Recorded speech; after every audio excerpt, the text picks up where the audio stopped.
video, we will deal with the explanation or the critical analysis of the poem How to Tell Wild Animals. The first paragraph of the poem is, if ever you should go by chance to jungles in the east. If you would go by chance where? To the jungles. And where is the jungle? In the east. By the term east, the poet wants to say that the east portion means the Asia portion, because the poet is in America, so living in America, the east portion of America will be considered. While living in India, the east will be different. When a person lives in Bangladesh, its east is different. India does not lie in the east of Bangladesh. Similarly, while staying in America, the east portion is to be noted. So, by east, the poet mentioned here about Asia. If you should go by chance to the jungle in the east, and if there should to you advance a large and tame beast. So, in the jungle, what can you find? You can find a large and a tawny. Tawny means yellowish brown color. So, a tawny type of beast. Beast means a beast creature. If he roars at you as you are dying here means dying, D-Y-I-N. It's the pronunciation part, and dying, it means dying.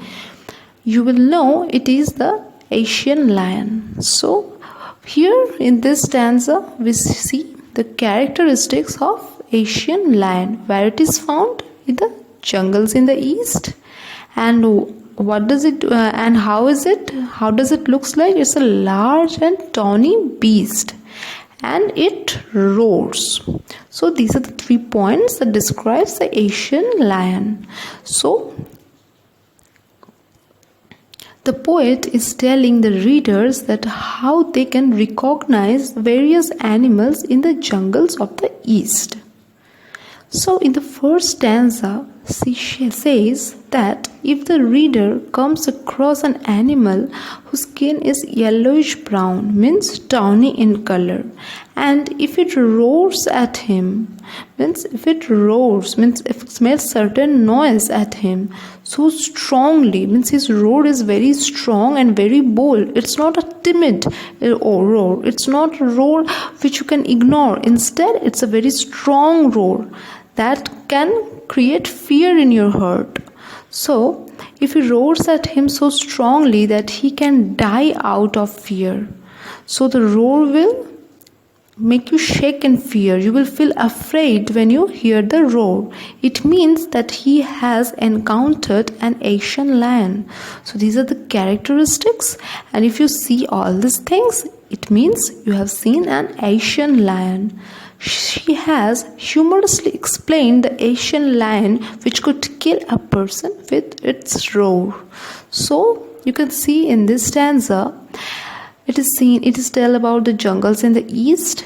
It's told that the lion is large and tawny, means yellowish brown color, and it roars. Roars means it makes certain noises, and with this last 2 lines, you can see humor is incorporated in this poem. How?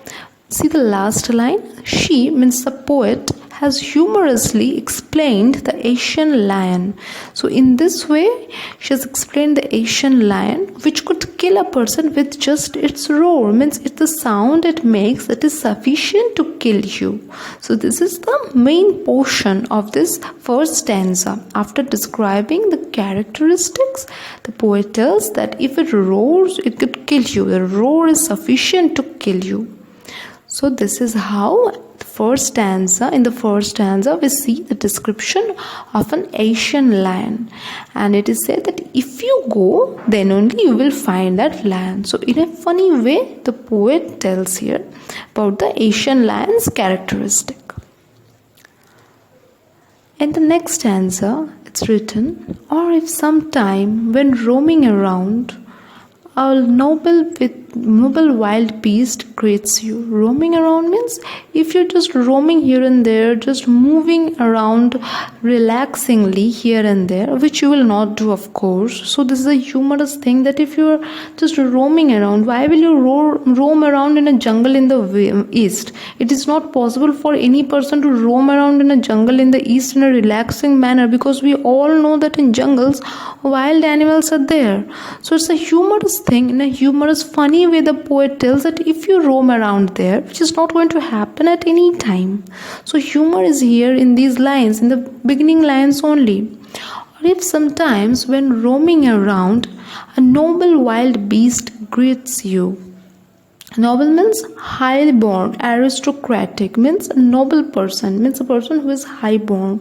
So in order to describe a certain animal, the word noble is used. Well, in animal there is no caste division, no high born, low born thing. But still this type of words are used just to incorporate, just to enrich the poem with some fun element. So a noble wild beast greets you. Why will a beast greet you? It is not possible that a tiger or a lion will come and it will greet you. It is never going to greet you. It's going to totally take you and eat you. So this is totally a funny way to tell that it will come and greet you. So these things are not possible. So in these types of line, in this certain manner, humor is incorporated. With what? With this word like roaming round. That beast will greet you. Such impossible things are told here. With black stripes on a yellow ground. Yellow ground means the skin of the tiger is yellow and black stripes are there. It's not mentioned yet that it's a tiger, but you know that with yellow and black stripes, you can see the Bengal tiger is there, which has yellow body with black stripes. We have seen in the tiger in the zoo, that also we have seen that it has stripes in the body. So while writing this poem, you can have the idea of that poem also. So just notice if he eats you. Do you think it is possible when a tiger is in front of you and you are going to notice that if it eats you? It is not even possible that you will have that much time to notice that thing. So all this way the poet enriches the poem with fun elements continuously. The simple rule may help you learn the Bengal tiger to discern. Discern means recognize. This in the simple rule you can learn that it is a Bengal tiger. And what is the simple rule? The simple rule is just to notice if he eats you. So if you are going to notice that if it eats you, and if this is the only way to learn that it is a Bengal tiger, then will you be alive after it ate you? That you will know that okay, a Bengal tiger ate me. So it is just an impossible thing. So by this line also, if you notice he eats you, then the beast greets you. When you are roaming around, in all these lines, impossible things are told about. It is not possible for you to notice that a tiger is eating you. It is not possible to notice that a tiger is greeting you. These things are impossible things. So through these type of lines, the poet enriches the poem with fun elements.